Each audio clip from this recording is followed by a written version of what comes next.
It's the Outback QB Daily. The season reviews continue. I've got Doss here, I've got Hawley here, and today we are dissecting the season of the Jacksonville Jaguars. Let's get into it.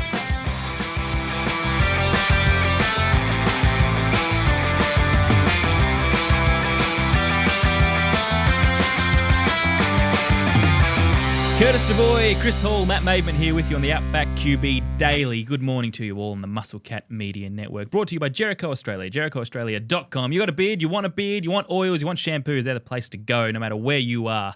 Well, they do cologne and they do it all. antiperspirant as well, I think, Kurt. Yeah. Not just beard oil. It's just full range of men's care. It is. Go on the website, check it out. I was on there the other day actually having a little look through. Yes, I was. I've had one of my friends bought the wall of Jericho the other day and brought it around, and we sampled everyone. We went through everyone and gave them a smell test, and it was good.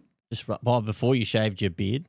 Yes, but it's still got a bit of stubble. I can still use beard oil on this. Well, you can. Yeah, I'll just use a little less of it. But like you said, full range of men's care, jerichoaustralia.com. Discounts in the description of this episode, and they make the show go round. You know, guys like that really do support us and help us, so thank you to them. All right, the Jacksonville Jaguars. Doss, you've been rubbing your hands together. The 4-13 season of the Jags. Uncle Doug, your boy's finally been sacked. You've been calling for it for about 3 years. Ever since he got the job, you wanted him out. Untrue, but okay. You weren't very untrue. Well, look, he wasn't inspiring this year. We do like Doug, but it was time to go. I think he would acknowledge that. It was a year in which Trevor Lawrence was injured. He had a shoulder that he was officially out on IR for the end of this season. There's concussion issues there too, Doss. We'll get to highlights and lowlights, but just a general feel on the Jags and what happened with them this year. Oh, well, nothing went right for them, really. They had injuries in the preseason. You know, you start 0-4 and you get comprehensively beaten by the Bills. You got a loss to the Cleveland Browns in there. Yeah. You know, with the Deshaun Watson Cleveland Browns at that point. And then and you get pumped by the Chicago Bears as well. By the way, I actually haven't mentioned the Deshaun Watson thing on the Daily Show yet because we've been doing the season reviews. Everyone knows by now he re-ruptured his Achilles. He may never play NFL again. No, I don't think he will. I don't think he will. Not as a starting quarterback anyway. Paulie, do you think? I think he will not be in the league anymore. I think after this Cleveland thing's done, I don't think he's ever coming back. I think he'll be in the league. I don't think he will. I think he's going to take his money and say, this is not for me anymore. I'm just done. Yeah. Anyway, we'll get to that. That's a sidebar. I just wanted to say so we could officially note that we had it on the show. Keep going, Doss. So I don't want to be accused of missing big stories. No, that's fair. But they're a team that, despite their 4-13 record, which included that overtime loss, they're a team that are in an interesting spot because they've got pick 5 at time of recording, pending any drafts, right? They don't need to draft a quarterback, and they've got all their own draft picks. Plus, they've got Minnesota's 3rd and 4th round picks in the upcoming draft. So they've got a bit of draft capital to play with, fellas. Nice. And obviously, they've got their stud wide receiver, Brian Thomas Jr., who is a significant highlight. And just, you know, if it wasn't for Trevor Lawrence overthrowing him the ball, he would have had 1,600 yards this season. Because that's what it felt like watching Jags game. Hey, Brian Thomas Jr. was wide open and the ball would just sail over his head. Yeah, and the guy still had 1,282 yards and 10 touchdowns. Yep. That's so good. Well, let's get into the highlights then, Doss, shall we? Because that's a perfect segue. Have you got something more first? No. And then we're just on Uncle Doug. So this will be including Darrell Bevel, who was the interim in 2021. So Trevor Lawrence, this will be his 4th head coach in his first 5 seasons.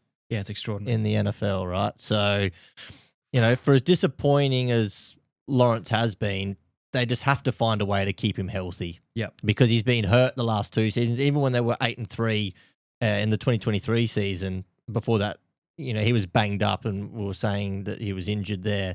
So he just needs to have a healthy season to see what we can do over a full sample size over the course of the year. Now, change in offensive coordinator potentially. Press Taylor is still there at the moment, but I think they may look to move him on as well, depending on who comes in as head coach. Yep. And I think they will look to an offensive or current offensive coordinator, Kurt, in the NFL to bring in as their next head coach. Any names, Doss? Who are you hearing on the ground? Who am I hearing on the ground? Well, it's hard to know when guys are still contracted, isn't it? Even though he had a bad game today, I thought Liam Cohen, the Buccaneers offensive coordinator, I think would actually be a pretty good fit there. I mean, everyone wants Ben Johnson at the moment, whether he would take the job down there in Jacksonville. But I like Kellen Moore as a fit down There you there. go, Hawley. Hawley's There boy, you go. Kellen Moore. My boy. You know, he's Blue field, blue logo for Jacksonville. It all makes sense. It makes sense. A left hand, or their quarterback could actually be left-handed. Oh my gosh. We're not sure yet. What are you talking about? Trevor Lawrence. He could be left-handed. He's just throwing Because I'm shade saying on- how bad he's Oh, how been. bad He's he's saying right. how Yeah. bad, I was going to say, I mean, we've got Travis Hunter playing both ends of the field. Is Trevor Lawrence considering an arm switch in the offseason? That would be Oh, a no, dramatic story. I'm saying, That would be mate- the biggest story in the NFL history. I was saying maybe he should. Gotcha. Do you remember that time when you were watching along on the reflection of the window and you thought there was a quarterback in the NFL that was left-handed? Stafford. Was You it? thought Oh, it was yeah, Stafford. for the Rams. You I thought was it like, was who's playing the for the- left-handed backup they've got You playing? realised it was the reflection? Yeah, good one. Brilliant. Good. But Smart. look, you mentioned Brian Thomas, Doss. Let's get to the highlights. He's obviously the highlight. Yeah. 1,282 yards, rookie. Just superstar. Broke all their records for rookie receiving and a couple for non-rookies as well. Had a great year. The other highlight for me was the defensive ends, the play and the tandem of Josh Hines-Allen, Trayvon Walker. Between them, 19 and a half sacks, a bucket load of pressures, over 100, easily 116 between them. If they get some help on the interior, they'll have a brilliant defensive line. Trayvon's the one because I think a lot of us bagged them out for taking him pick one, and I guess rightly so. Aiden Hutchinson's been a genuine beast of a human being. Yeah. But the last 2 years, he ranks 12th in terms of sacks with 20 and a half. Josh Hines-Allen ranks 6th with 25 and a half. So like I said, their defensive ends Huge. are looking, they're in a good spot there. I know Josh had a big year last year with 17 and a half sacks. This year, I think, he only had 8.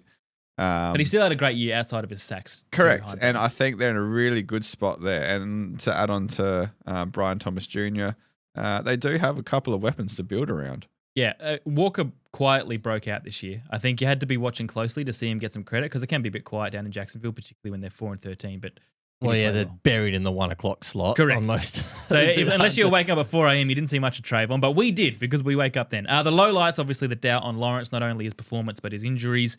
We've talked about that. But number 2, I think, was the game in which they lost to Detroit, 52-6. That was in mid-November, and that was the one that really made us go, okay, this team is not competitive.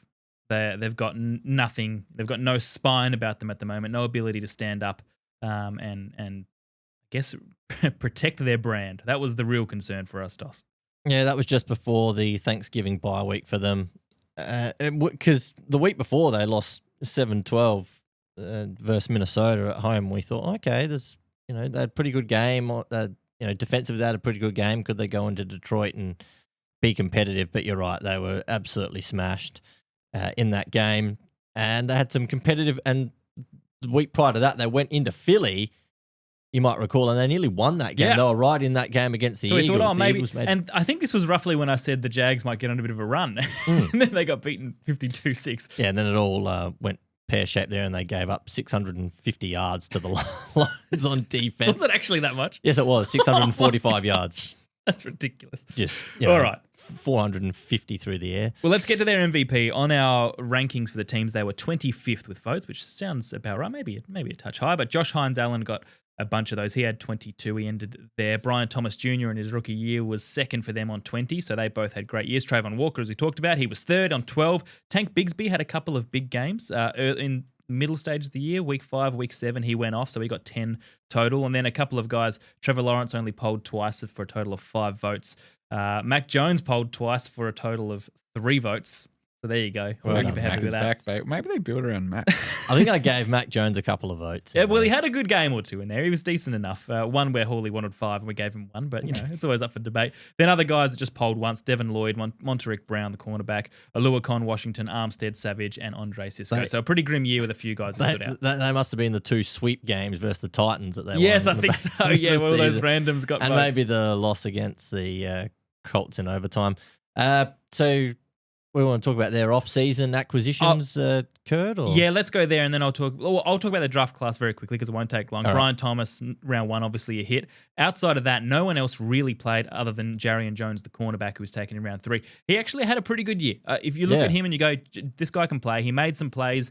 He was, up and down in coverage as all cornerbacks are, but for a third rounder, he got a decent amount of snaps and did some good things. But then even their second rounder, Marsden Smith, the DT, he hardly played at all, and when he did, he wasn't that great, and nobody else really played. So outside of Thomas and Jones, it was a pretty lean draft, but you'll take those 2 hits. Yeah, they got some good young cornerbacks. The problem really, though, is the safety position, Kurt. They got Andre Cisco. He'll be a free agent. I don't think he'll be back in the offseason. And they just gave up a lot of big plays this year through the middle of the field. And that was a big problem. Too many plays of 30-plus yards through the air. They just couldn't stop. A lot of teams that came in with good quarterback play or dynamic offenses, they just couldn't stop it at all. On the offensive side of the ball, outside of Brian Thomas Jr., not a lot. Evan Engram, I think, as a 31-year-old tight end, will likely hit free agency as a post-June 1 cut. I don't think he will be back. He only played 9 games this season. And they've got Brenton Strange as their second-year tight end now. I think they'd like to get more opportunity to him. Christian Kirk, he'll be a free agent in 12 months' time, but I think they may look to do something there in terms of a trade or release as well. He's had injuries the last 2 seasons where he's missed significant time. And then last year, and they spent a lot of money last offseason. Trent Baalke, the GM, I'm kind of surprised he's still there. So am I. To be honest. But they're 2 big extensions. Obviously, Trevor Lawrence was one, and then Josh Hines-Allen was the other one. But then Gabe Davis, 3 years, $39 million. Big game, Gabe, holy. At that time, I saw that and I thought, whoa, that's a lot of money for Gabe Davis. 10 games, 230 yards for the year. Not a lot there. Eric Armstead, as a pass rusher as well.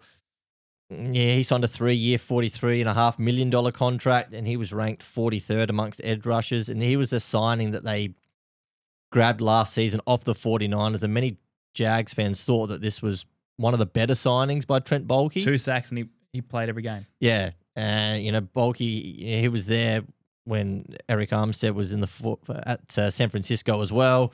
And then the one that really stunned me, Ezra Cleveland, who they signed at guard for a 3-year, $24 million contract, that raised my eyebrows at the time because I thought, that was one of the first free agency transactions. And then the free agency market went, hold on, 3-year, $24 million for Ezra Cleveland at guard. And they signed Brandon Scherf the year before on a lot of money too on that O-line. And they've both been okay. And Scherf's now I think he's a free agent now and he's like 34. 33, yeah. So he's pretty much towards the end of his career. So I don't know how much money they're going to spend this offseason. We'll see what Shad Khan decides to do there because they spent a lot last offseason. They didn't really get a lot of return for what they spent. So I think they may look more for their draft class and look to rebuild with a new head coach and maybe offensive coordinator. We'll see if Press Taylor keeps his job. Quickly rattle through the stat leaders before we get to what they need in the draft coming up. Trevor Lawrence ended with 10 games, 11 TDs and 7 interceptions, a pass rating of only 85. Mac Jones was pretty similar, 10 games, including the ones he deputized in when Lawrence was partially injured, 8-8 with a passer rating of 80. Tank Bigsby, 7 touchdowns, 766 yards. Travis Etienne, actually, that's another low light. The complete fall off of Etienne, Holy. I mean, we used to think this guy was going to be a star. 558 yards at 3.7 per carry, 2 touchdowns. He was listless this year. It was horrible this year, and it's disappointing. I kind of seems a little bit of Josh Jacobs. I think Josh Jacobs had a little bit of a down patch. At least he was still being used. About a year ago.